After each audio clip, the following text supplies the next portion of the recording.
most of us truly believe that we want to grow. We want to challenge ourselves. We want to continue to learn. But in practice, we end up playing it safe.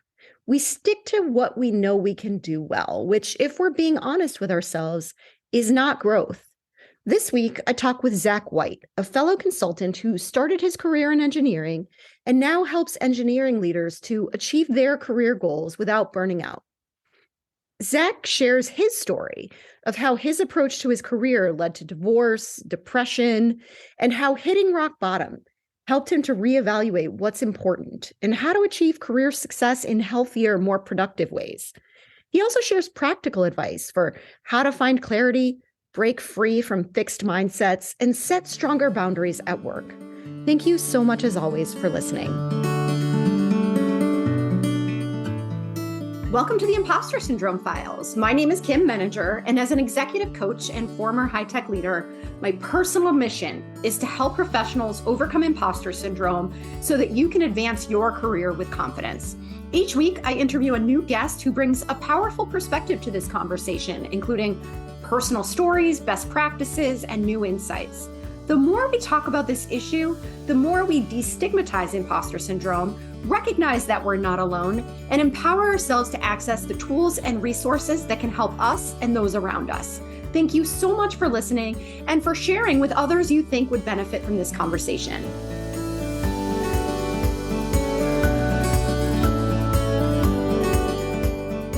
Welcome, Zach. It's such a pleasure to meet you, and I'm so excited for our conversation today. Before we jump in, I'd love to invite you to introduce yourself.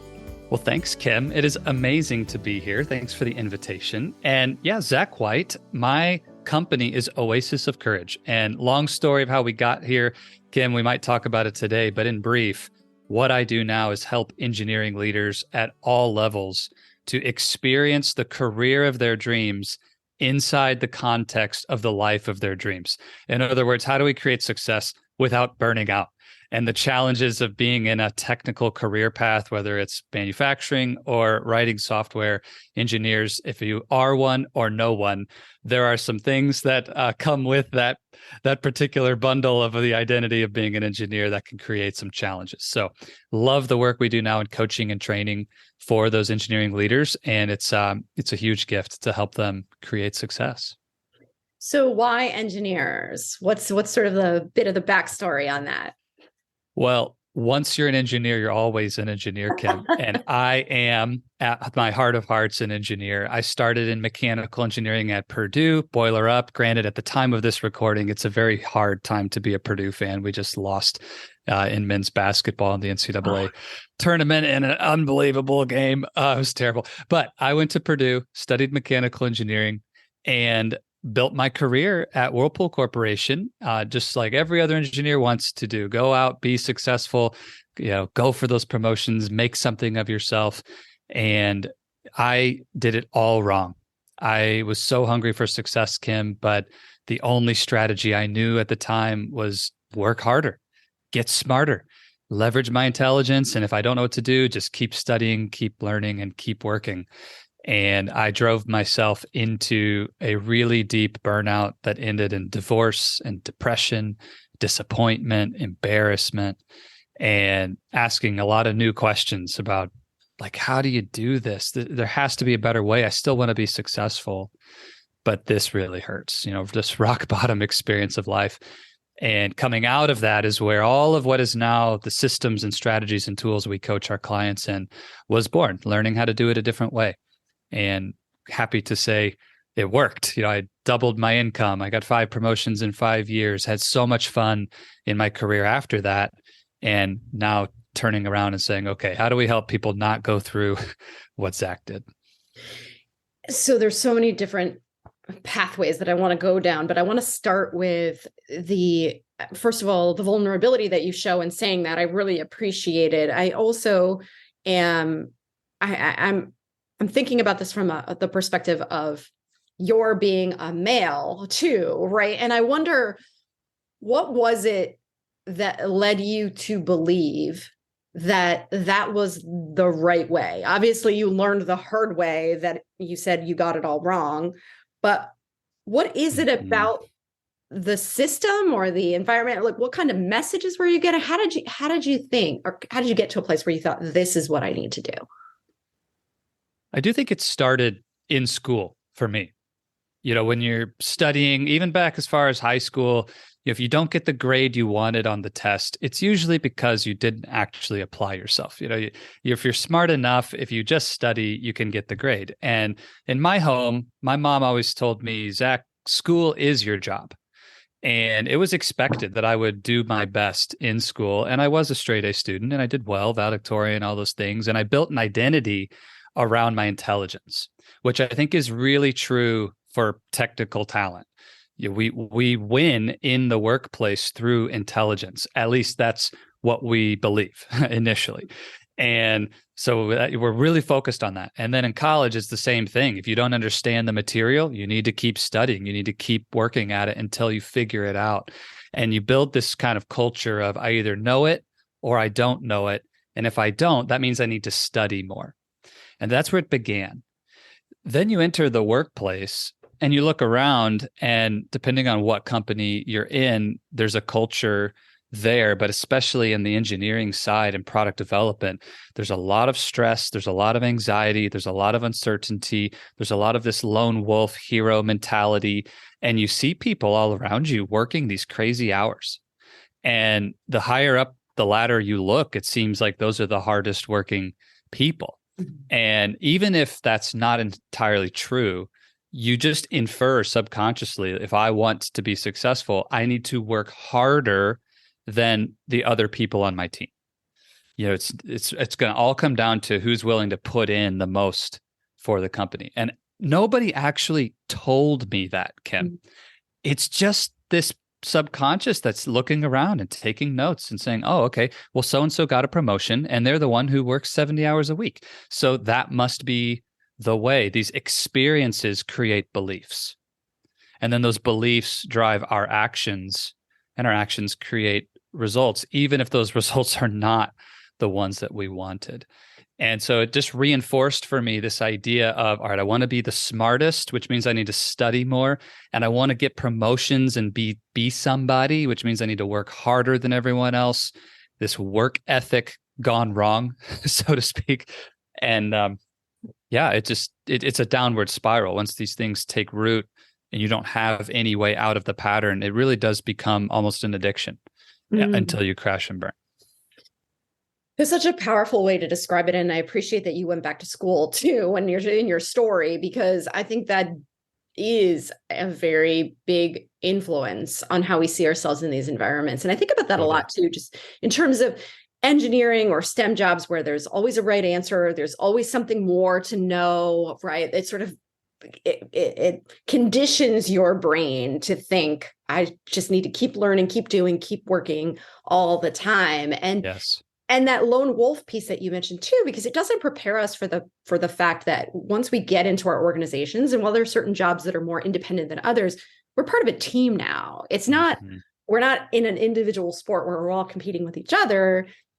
Theoretically, we should be bringing all of our strengths together. So I don't necessarily have to be the one learning all the time. I can leverage what you know, and you can leverage what I know, and we can be stronger as a team. 100%. And the idea of black and white, the right answer, that's another really challenging piece for engineers.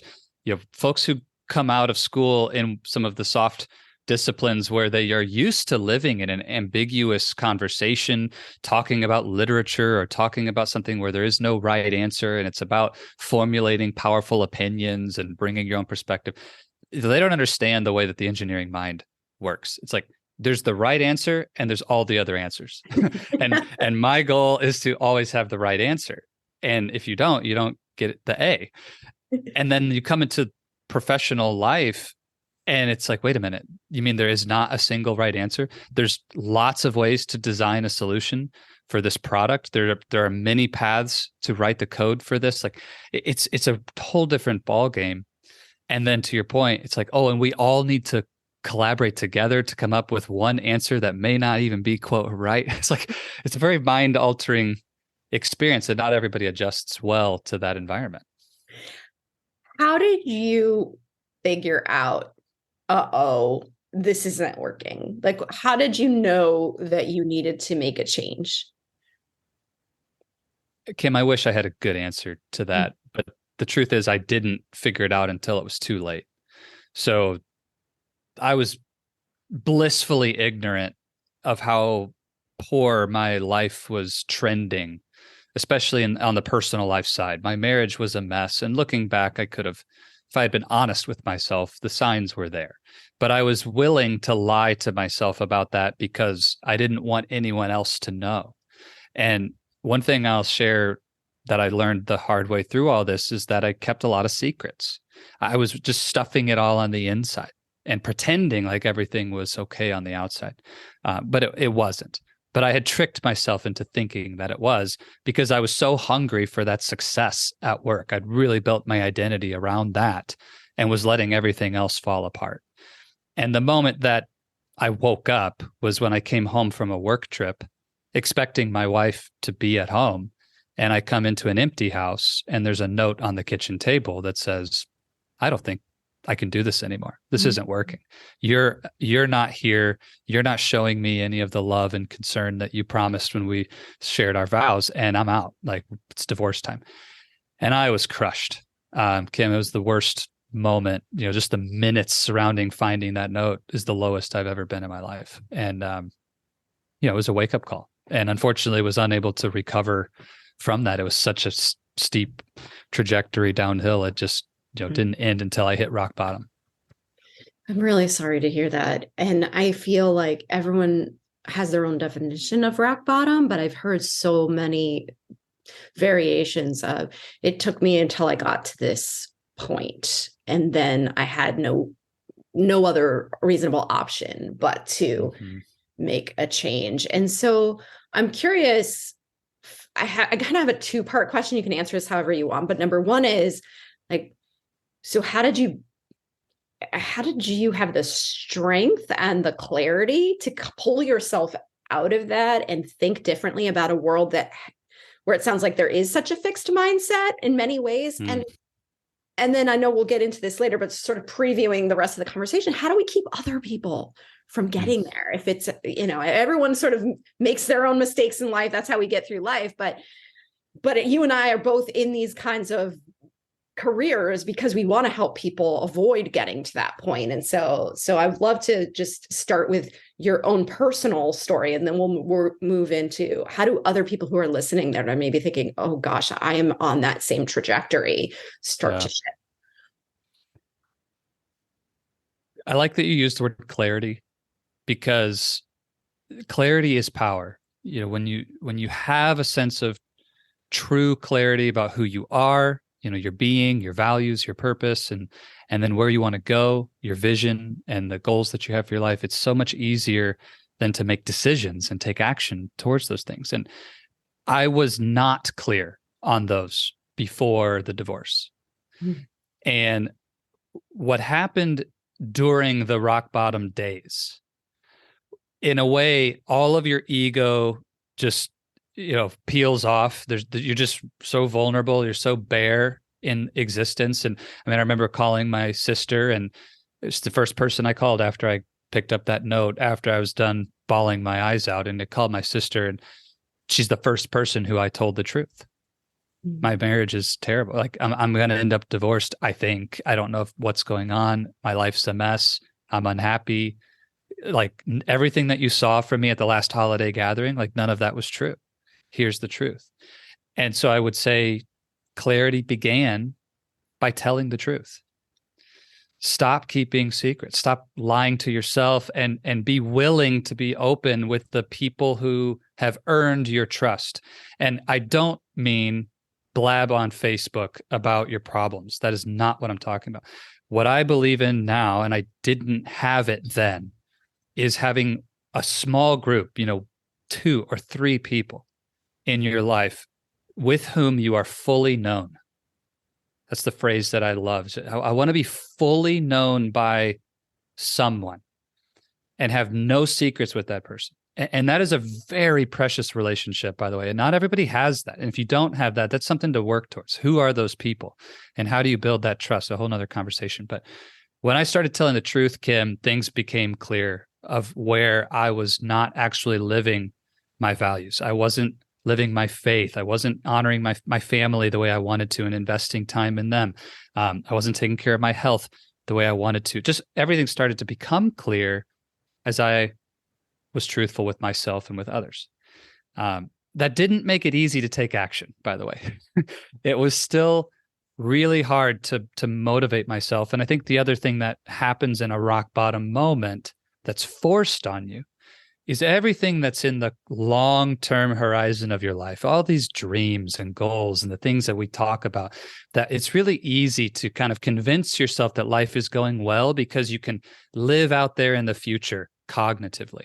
You can avoid the pain of the present by dreaming about one day when things will be better. And it's a trap that I fell into. You know, I was in this really bad situation, but I had a big goal, a big dream, a really powerful vision of where I was going. And I could always make myself feel good by just living, you know, in my mind in this alternative universe called the future. Well, when you hit rock bottom, the future doesn't matter anymore. It's like you pull into the present moment, forget about my goals, forget my dreams. None of that mattered anymore because I was in so much pain. And it's actually in the present where you can make real, meaningful, transformational change in your life. It's right now. It's not a year from now. It's not 10 years from now. Like now is when your life is happening. And the rock bottom experience pulled me into the present and actually showed me what it means to live now, to take responsibility for my life as it is now, not as I hope it will be one day. And I still come back to that lesson all the time.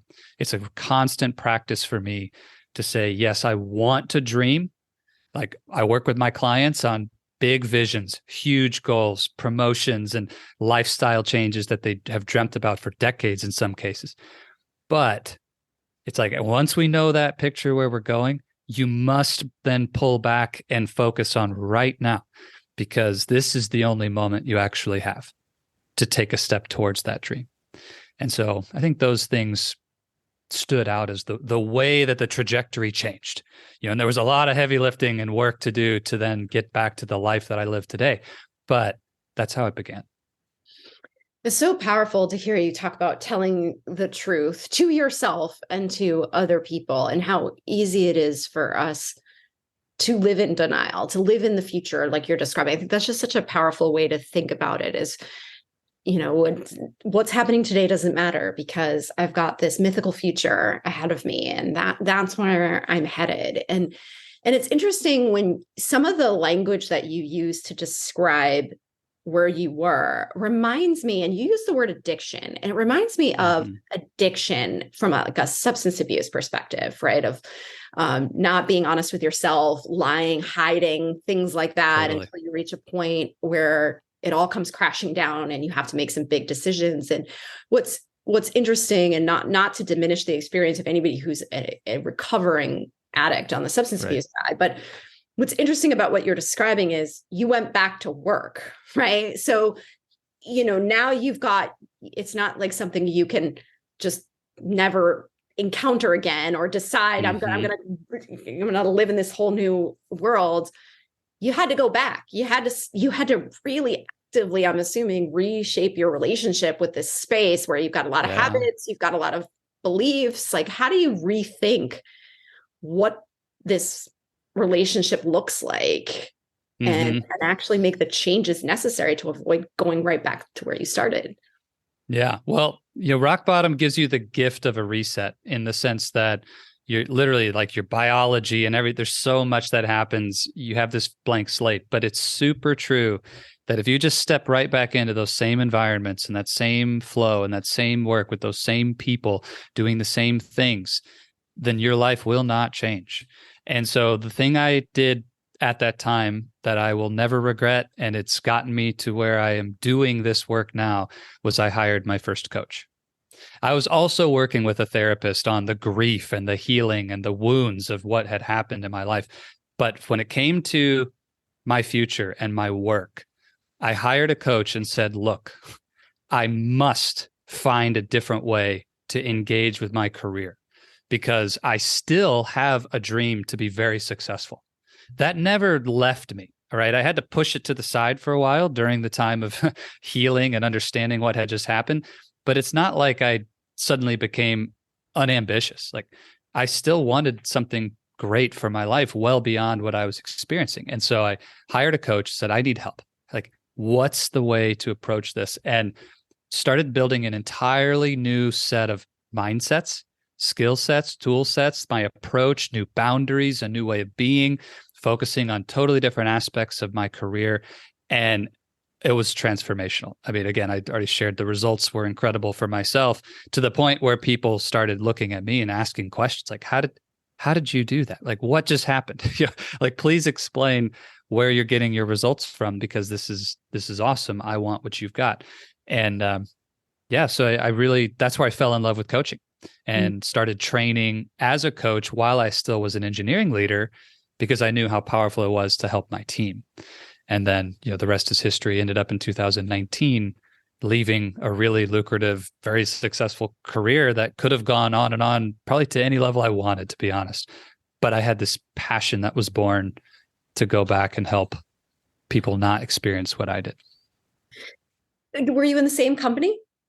Were you able to reinvent yourself in the same exact space? Yeah, it was. I mean, to your point, it's like, the company didn't care that I was going through a divorce. Like that was my own problem. Like I had work to do. And so there was a stretch, maybe 6 months, where things were really, really hard just to try to show up, put a smile on. And I mean, I was depressed. It was like very difficult time to engage in the work. But at some point, that clarity we just talked about, I realized, look, this isn't going away.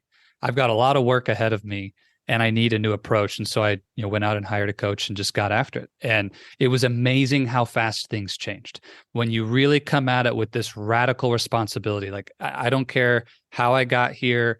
It's not anybody else's fault.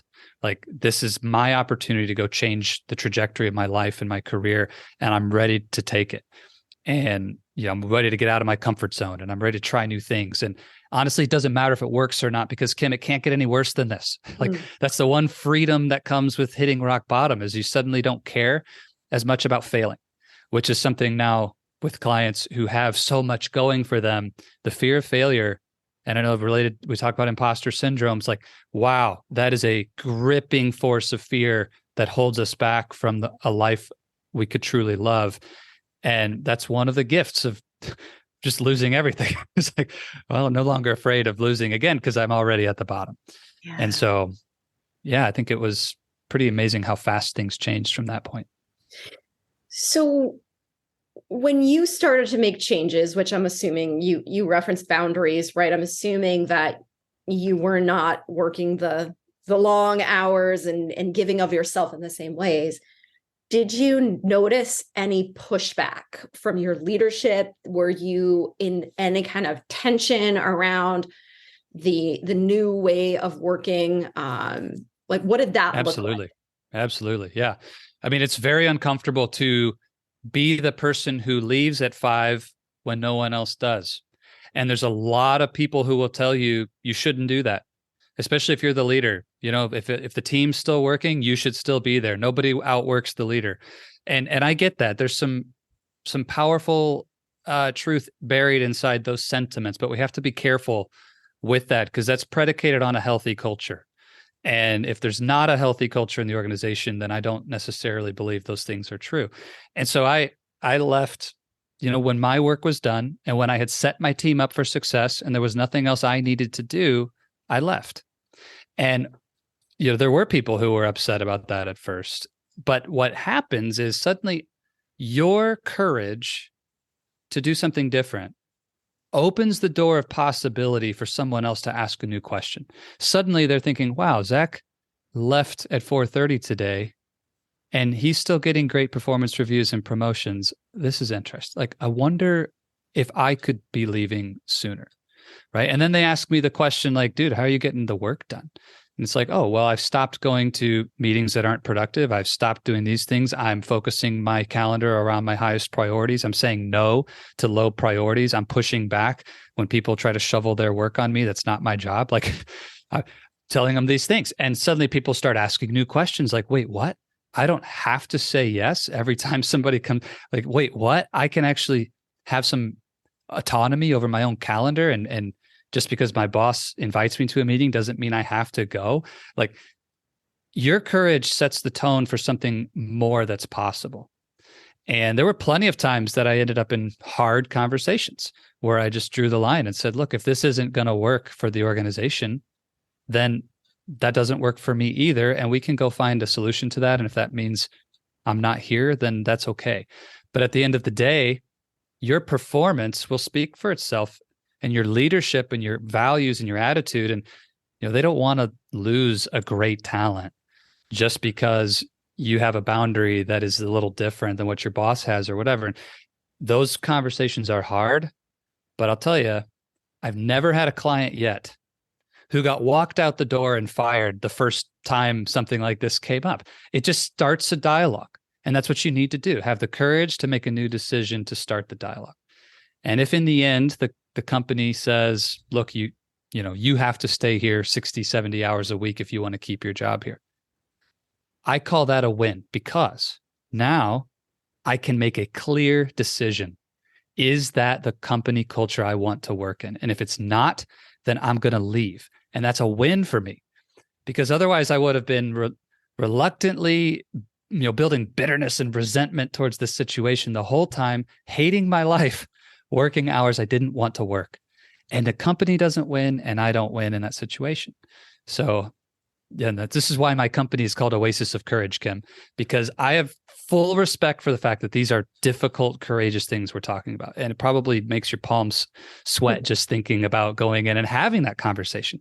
But you have to have it, because if you don't, you're not actually valuing yourself, right? It's your own esteem and your own self-worth that gets crushed when you don't step in to that environment and have the conversation. So to answer your question, yeah, it created some conflict, but it always worked out every single time. I love that you call it a win to find out what the terms are, because I think about that too. I think you're just getting data, right? Data to make a more informed, better decision for you. And I think even going back to what you talked about before of how no one ever told you this, you were just watching and making, you were interpreting the environment. Yeah. And the only models available were people who are probably doing the same thing and reinforcing some of these fixed mindsets that this was the path, the only path. And so you're being courageous enough to do it differently helps you and helps the people around you. And I think about this a lot. And especially and I'm curious if you have thoughts on this too. I think about it a lot in terms of gender, and oftentimes when women are trying to be the trailblazer in setting these boundaries, it reinforces the narrative that women aren't as committed, that, they don't have the same drive, or they're split loyalties to their families and to the company. And so it's a different kind of scenario, I think. And I wonder, do you work with women as well around this? And it's just also I'm very grateful to see men having these conversations too, because I think that elevates the conversation to a human level and not just to a, woman trying to get work-life balance while all the men are doing all the work. Right? Yeah. Kim, this is a really important question. And to answer your little point at the end there, yes, I have a lot of clients who are women. And in fact, what amazes me is how courageous these women engineering leaders are. It's so fun to be their coach and to watch them step in. And to your point, and not to discredit any of the challenges that male engineers face in the workplace, but I would definitely agree with you that when we're talking about some of these similar actions, because of the existing bias, conscious or unconscious, that exists, it can be much scarier for a woman to go have that same dialogue because of the perceived repercussions. So this is a great example. You want to draw a hard boundary to leave the office at 5 p.m. because you have a family, you've got kids to pick up from daycare, these unbelievable heroes and super moms that are out there crushing it in career and at home. I mean, it's just, my hat is tipped off to all of you. It's just so amazing. And men as well who are doing those, super dad, I get it. But here's the reality. It is scary. And there will be different beliefs there. Like let's not beat around the bush. There's no HR in the room today. I'm going to just call it what it is. There are very likely to be different beliefs that will surface. And so how do we handle that? What's the way we deal with that? For one, I coach my clients. Let's not pretend that that's not present. Okay, that's not going to help. Let's also not use that as the excuse or blame or complain or become a victim to that. Right. So there's a place in the middle of those two extremes. There's the pretending like that's not there, which is not true. And any female engineer knows that. And then there's well, just use that as my point of being a victim to it, or even worse in some cases, trying to use that as the leverage to go get what I want, because this is a narrative that can create power for me. Like, no, we don't need to do either of those two things. Let's go in and have the truthful, honest conversation that says, here's who I want to be in this company. I want to be a great leader. I want to deliver results. And this is, Kim, if you're my boss, I'm talking to you, right? We just started working together, et cetera. We're in our one-on-ones. I want you to know who I am and what I stand for. Kim, I love this organization. I want to be a huge contributor to our success. I want you to always know that I'm giving you my best work. I want you to be able to count on me to deliver. And I want you to know that if I ever get to the place where I'm not going to deliver, that I'll communicate that to you. As soon as I hit a roadblock, as soon as I'm off track, if I get stuck, you're going to know that we're not going to hit those deadlines or whatever. I'll always communicate that to you. So I'm not promising that I'll always be perfect, but I'm promising that I'll always let you know and ask for help. And so I'm laying this foundation of who I am and how I want to show up. And then I'm also including, and Kim, one of the things that's important to me is that as I crush it here in the workplace, that I crush it at home with my family. I want to be just as important of a leader to my kids as I am to my team here. And part of that means that there's going to be times where I'll need to draw a hard line on when I get out of here to go take care of my family. And I want you to know that if there's a special circumstance where the company is in true dire need of my presence, then I will always do what I can to support this organization. But it's going to be the exception and not the rule when it comes to time with my family. And Kim, I want you to know that you're never going to see, anything slip in my performance, because when I'm here, you're going to get 110%.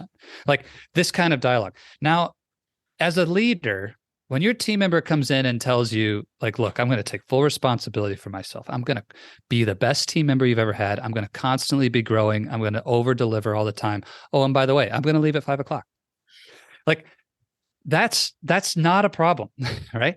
Now, I know it seems trivial and simple to talk about it here, and I recognize these are hard conversations, but leaders want this kind of energy from the team. And when you go in and tell your boss, hey, I saw you scheduled a meeting from 5 to 6. I have to leave at 5, so I won't be able to attend. Let me know what you need from me in advance. Share with me the notes afterwards. And if it's really, really critical, I can check tonight after my kids are in bed or whatever. Or guess what? I'll be coming in 30 minutes early tomorrow to make sure that we get that done. Or let's get creative. Let's get outside the box, because there's always a solution.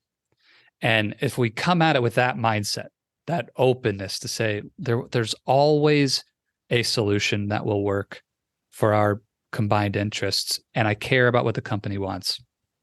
Like, it's amazing the kind of freedom that creates, because now, by the way, if you're a female engineer with a male boss, guess what? He's kind of freaking out too, because he doesn't want to screw this up and be in trouble any more than you do. Like, we're all kind of confused about how to handle it together. Like, it really is kind of funny. Like, both people are just so afraid about what's going to happen to themselves that they're not actually thinking about the other person. So making it easy in that way, it really, really helps.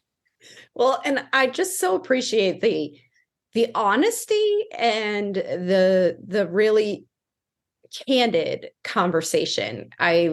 Because I think sometimes we're afraid to talk to our managers in these ways, and we hope that we can kind of do this in the background and that it's not going to change anything. But But I'm a big believer that as humans, we're constantly making up stories about each other and So ourselves, and true. it just doesn't Yep. work, right? It's so Yep. much more effective if you go in there with that. Here's who I am. Here's what you'll get from me, and here is what Yeah. I expect in return. I mean, Exactly. And it's proactive, Kim. Like you said, you've got to be having this conversation all the time.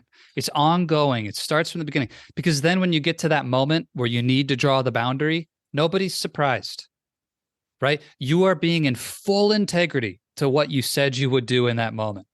And your boss may be unhappy because in the moment it's inconvenient. It creates some stress or strain, or they have to find somebody else to do the work. But they can't say that you didn't honor what you said you would be. Like, you're in full integrity, right? That's important. And it gives you that chance to not take such a big withdrawal from that relationship bank account, because you've already laid in, hey, here's exactly what you can expect. So the problem with a lot of my clients is they don't lay that foundation, and they don't come to me until now they're in this really bad situation where their boss is running them over all the time, and they don't feel like they can say anything. And now they've 50 weekends in a row, they've compromised and they want to draw a boundary this weekend. Well, guess what? That is going to be hard, because your boss expects you to do what you've done 50 weekends in a row. Like, let's just be real. That first time is going to be a real doozy, but you've got to draw the line eventually.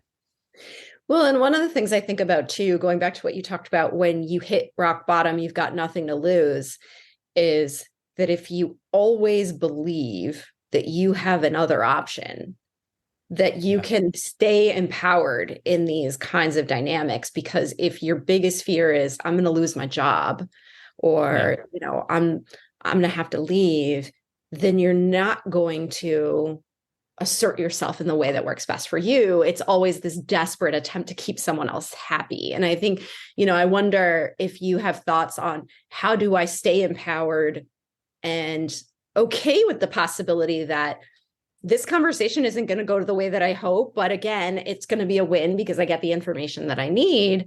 Like, how do I realistically stop being so desperately attached to this one role? Mm-hmm. Mm-hmm.